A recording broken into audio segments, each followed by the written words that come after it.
Alex, and welcome to the Fairy Frequency channel. Tonight I'm reading to you from Alice in Wonderland by Lewis Carroll, illustrated by Sir John Tenniel. Tonight's chapter is A Mad Tea Party, Chapter 7.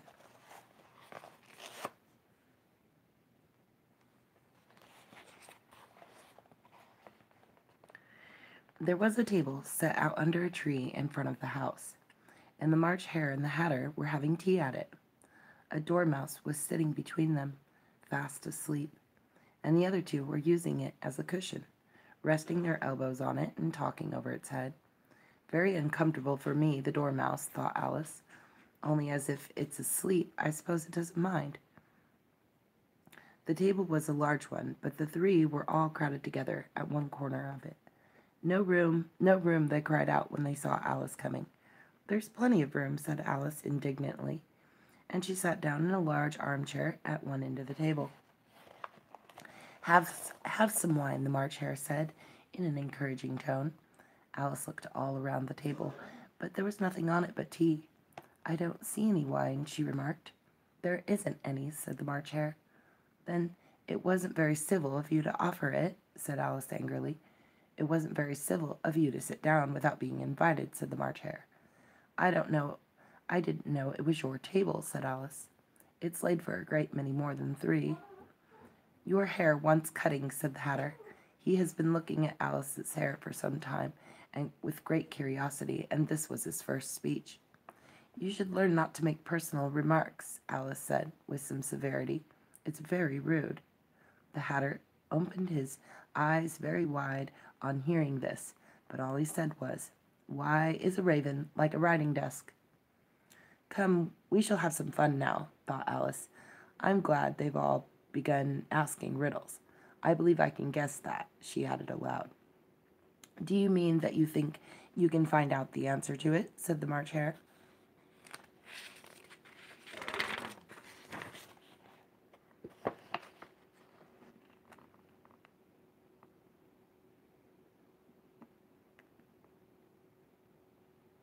Exactly so, said Alice.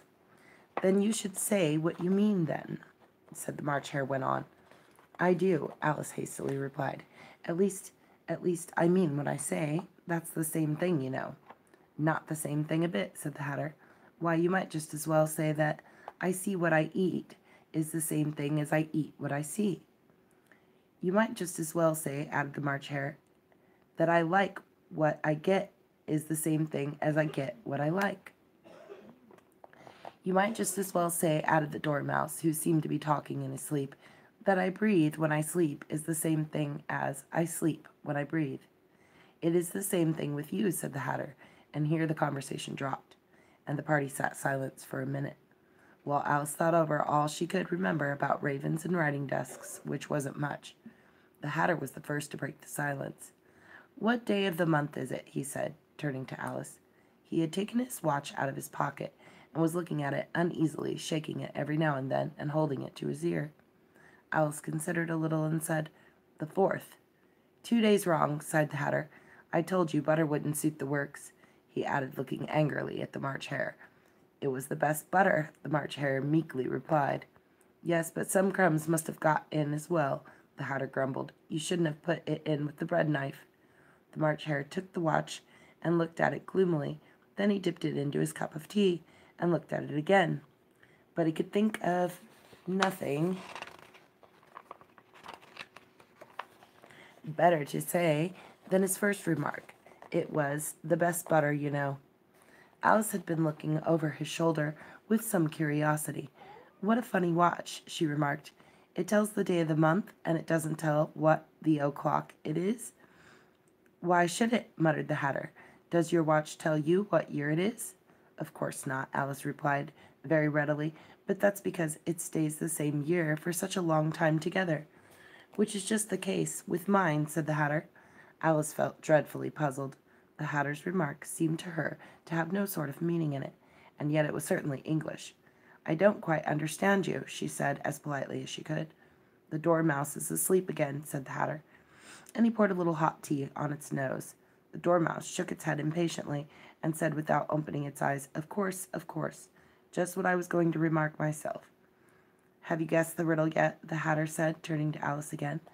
No, I give it up, Alice replied. What's the answer?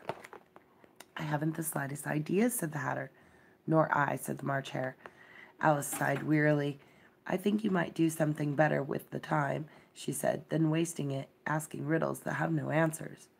If you knew time as well as I do, said the Hatter, you wouldn't talk about wasting it. It's him. I don't know what you mean, said Alice. Of course you don't, the Hatter said, tossing his head contemptuously. I dare say you never even spoke to time.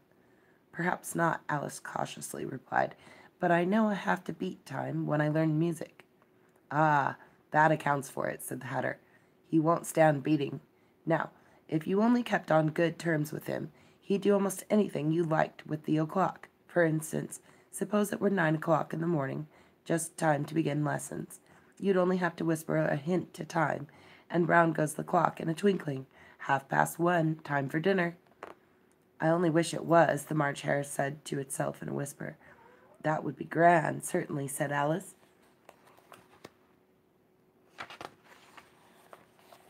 Thoughtfully, but then I shouldn't be hungry for it, you know.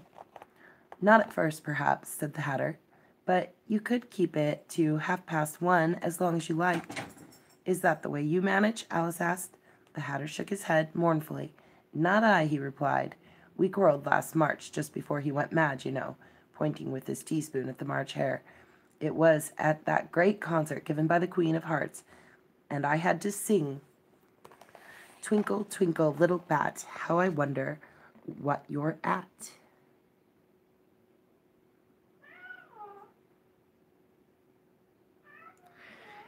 You know the song, perhaps. I've heard something like it, said Alice. It goes on, you know, the Hatter continued in this way. Up above the world you fly, like a tea tray in the sky. Twinkle, twinkle. Here the dormouse shook itself and began singing in its sleep. Twinkle, twinkle, twinkle, twinkle, and went on so long that they had to pinch it to make it stop. Well, I've hardly finished the first verse, said the Hatter, when the Queen bawled out, he's murdering the time. Off with his head. How dreadfully savage, exclaimed Alice. And ever since that, the Hatter went on, in a mournful tone, he won't do a thing I ask. It's always 6 o'clock now. A bright idea came into Alice's head. Is that the reason that so many tea things are put out here? She asked. Yes, that's it, said the Hatter with a sigh. It's always tea time, and we've no time to wash the things between whiles.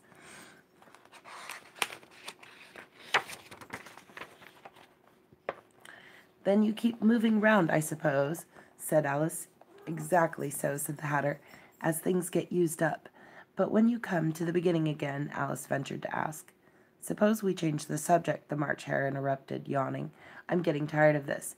I vote the young lady tell us a story. I'm afraid I don't know one, said Alice, rather alarmed at the proposal.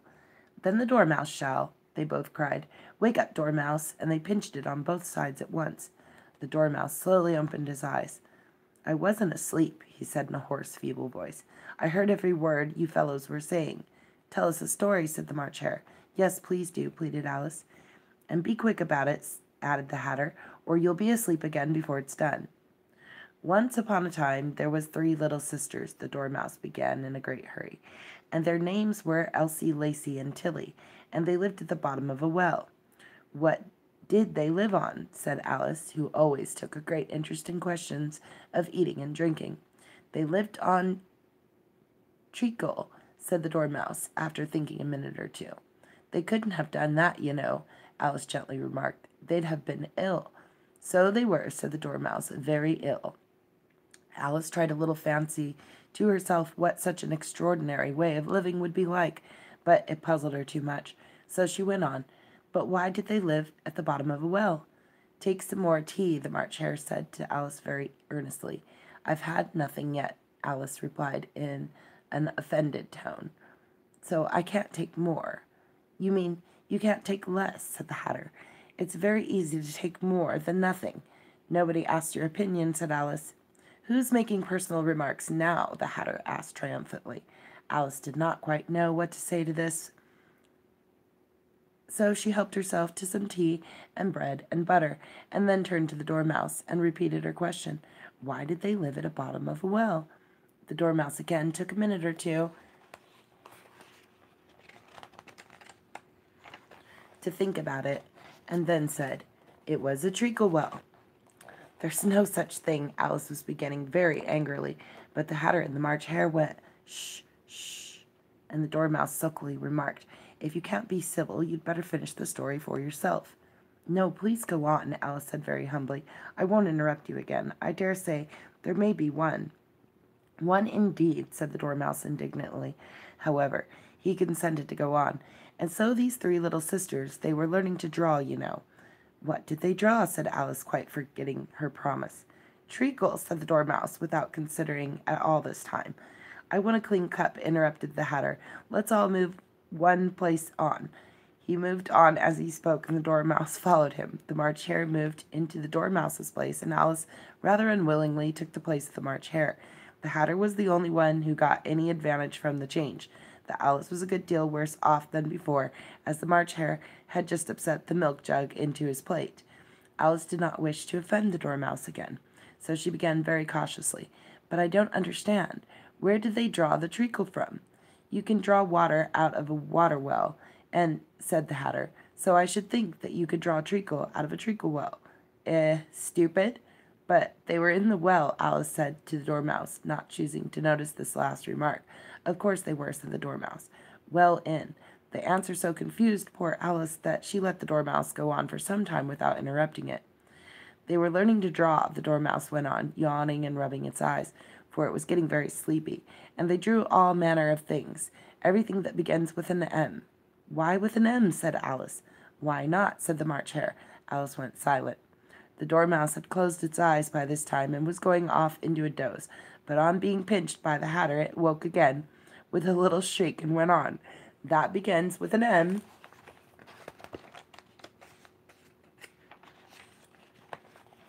Such as mousetraps and the moon and memory and munchness. You know, you say things are much of a muchness. Did you ever see such a thing as a drawing of a muchness? Really, now you ask me, said Alice, very much confused. I don't think. Then you shouldn't talk, said the Hatter. This piece of rudeness was more than Alice could bear. She got up in great disgust and walked off. The Dormouse fell asleep instantly, and neither of the others took the least notice of her going, though she looked back once or twice, half hoping that they would call after her.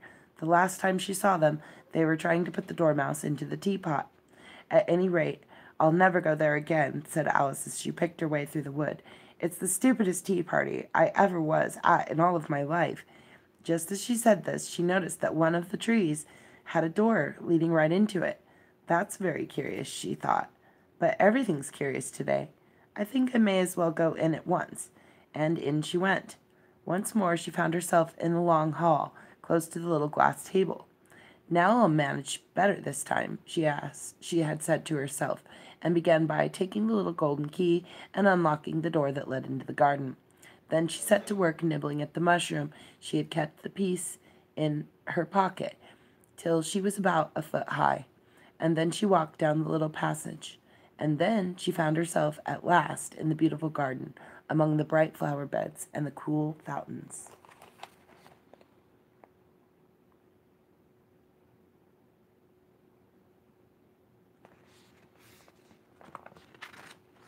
And that is the end of Chapter 7, A Mad Tea Party. So thank you all for joining us tonight. We hope you all have a beautiful evening. If you've missed any of the previous chapters to this amazing childhood favorite book, you can find them in our original playlist called Alice in Wonderland. Thanks again, folks. Have a great evening. Sweet dreams.